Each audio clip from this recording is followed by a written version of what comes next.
In the winter. No, to be honest with you, I called Dr. Jarrett and pursued this job heavily. I'd heard from some friends that it was going to be a real good job. It was a school that not only has a great reputation academically, the environment you live in, I mean, you live here, but also the fact they were going to join the Colonial Athletic Association, which is the conference that we were in at Maine, which was an excellent football conference. It's considered to be the top 1AA conference in the country for football.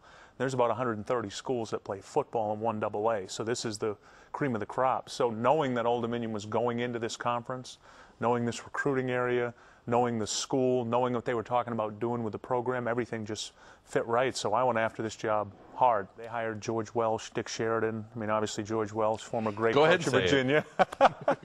They hired a couple guys who knew what they were doing and said, show us how to build this program, everything from what we need for facilities, what we need for scholarships, what we need for staffing, what type of a timeline do we need. You know, we're hiring the head coach. When do we hire the assistants?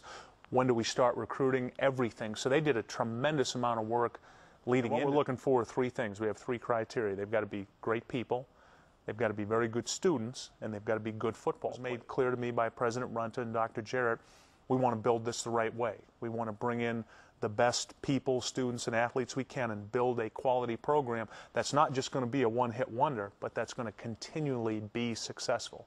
And that's the goal we've been given. You're also talking about kids, Bob, that will come in, be recruited, come in the fall of 2008, and they're guaranteed to be redshirted, which means they're not going to play that year because we don't have any games.